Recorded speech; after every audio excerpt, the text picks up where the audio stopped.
Voilà, on est sur le stand Square Enix qui est venu évidemment avec FF15, on s'y attendait. Il est venu avec FF15 et la démo, le défi du Titan. Le défi du Titan, c'est ce qu'on a pu voir à l'E3 sur scène, je sais pas si vous vous souvenez. C'était pas tout à fait au point techniquement, ça l'est pas beaucoup plus aujourd'hui malheureusement. On espère vraiment que ce sera amélioré d'ici la sortie du jeu qui arrive bientôt, c'est le 30 septembre. Mais évidemment, c'est pas la seule chose que Square Enix a amené sur le salon cette année. Cette année à Japan Expo, Square Enix était sans conteste l'éditeur de jeux vidéo qui offrait le plus d'expériences inédites sur son stand. On y trouvait tout d'abord du FF15 évidemment, avec son défi du Titan, un segment de jeu similaire à ce qui avait été proposé à l'E3 dernier. L'espace consacré à Deus Ex Mankind Divided laissait les visiteurs incarner Adam Jensen l'espace de quelques minutes, dans une toute nouvelle aventure qui devrait sortir en août prochain et sur laquelle on reviendra évidemment dans l'émission qui va bien. La série KH était également représentée, avec son épisode HD 2.8 Final Chapter Prologue, une compile qui regroupe la version HD de Dream Drop Distance, mais aussi l'épisode inédit A Fragmentary Passage, jouable sur le stand, dans lequel on incarne Aqua et qui se déroule juste après Birth by Sleep. La compile comprendra enfin les cinématiques de Kingdom Hearts Chi, un free-to-play sorti sur PC il y a quelques années et récemment porté sur mobile.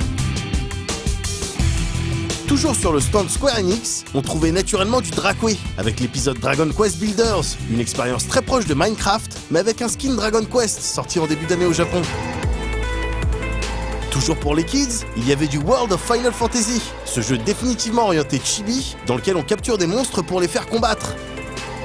Tout comme DQ Builders, le jeu est prévu sur PS4 et Vita en octobre prochain.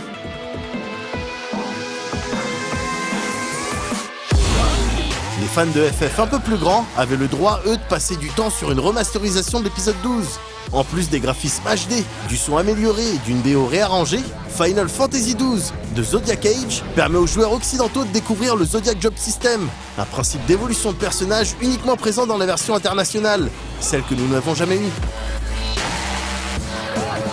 De jouable, il y avait également I Am Setsuna, le tout premier titre développé par Tokyo RPG Factory, un jeune studio interne à Square Enix dont le but avoué est de faire des RPG un peu old school, et visuellement en tout cas, ils y arrivent. Star Ocean Integrity and Facelessness pouvait lui aussi se découvrir sur place. Déjà sorti en France tout comme I Am Setsuna, le dernier titre en date de Tri-Ace, dont l'histoire se déroule entre Star Ocean 2 et 3, propose toujours son setting orienté SF et ses combats en temps réel. On s'était déjà étalé dessus dans le cadre d'un reportage sur la chaîne, et on sera peut-être amené à vous en reparler plus tard. En attendant, place à la bagarre.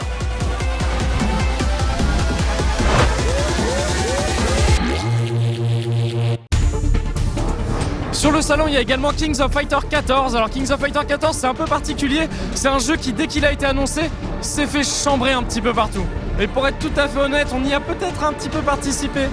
Hein, Emmerich ? C'est vrai que j'ai peut-être mis un petit peu mon grain de sel dans tout cet élan de moquerie. Dans certaines news, on était un peu moqueur, mais c'est vrai qu'il faut avouer aussi, pour être tout à fait honnête, que plus ça avançait, plus on voyait des trailers, plus ça donnait envie.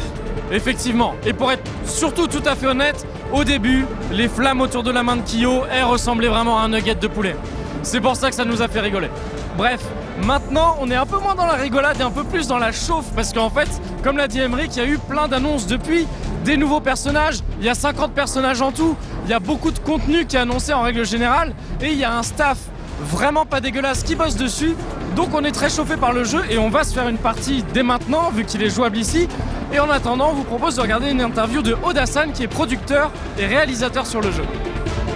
Alors que Capcom essuie plus ou moins habilement les plâtres du lancement chaotique de son Street Fighter V, quand SNK avance les arguments finalement assez convenus de son futur King of Fighters 14, ça prend des airs de réponse directe à la concurrence. はい、KF14 は、6年ぶりかな SNK から久々に出すキングオブファイターズの新作で、今回50キャラクターを、ローンチで準備しました。その他、ネットワークモードとかも、十分楽しめるようになっているのが特徴ですね。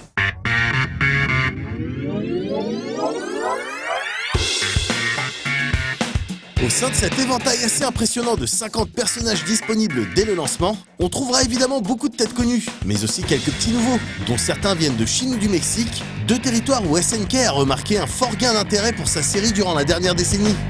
誰から行こう。まずその南米のチームって3人いるんですけど、ネルソン、バンダナス、サリ。典型的な南米のキキャラクターにならないように少しちょっと SNK の感じでアレンジを加えて、だからネルソンっていうのはこう普通のボクサーってなるともういっぱいいるので、ちょっとこう主人公っぽい感じの熱血ファイターなでこの中国人の春芸とかなんですけれども、普通に中国のキャラクター作ると伝統的な中国拳法のキャラクターになっちゃうんですけど、今中国行ったらもう普通に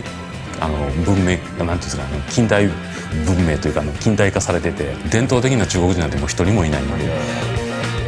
Ce souci du public international, SNK le cultive jusqu'à abandonner une sortie arcade pour son prochain King of Fighters pour pousser au contraire une version console plus universelle et dans l'air du temps. そうですね、ゲームシステムが大きく変わることはないですけど、アーケードの場合は同じ人が何回もやるけどたくさんの人がやらなくてもいいんですよね。極めてコアなファンに向けて作るのがアーケードなんですけど、コンソールの場合はもっとこう広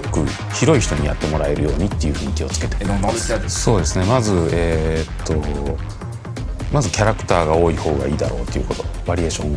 で、そして、格闘ゲームをあまり得意じゃない人もやると思うので、ラッシュっていう連打でコンボができるシステムを入れました。あとはチュートリアルとかその辺の練習するシステムと、あとは、もしかしたら対戦をしたくない人もいるかもしれないので、ストーリーモードとかサバイバルモードっていうような一人で遊べる。Et pour finir sur toute autre chose, quand on lui demande ce qu'on peut faire en tant que fan pour manifester notre envie de voir sortir un jour le Mark of the Wolves 2 qu'il a plusieurs fois évoqué en interview, Monsieur Oda a une solution toute trouvée. まずは14を買ってください。 On n'en doute pas, et si cette solution vous parle, vous pourrez l'appliquer dès le 26 août prochain, en testant d'abord au besoin la démo de King of Fighters 14, d'ores et déjà disponible sur le PlayStation Store.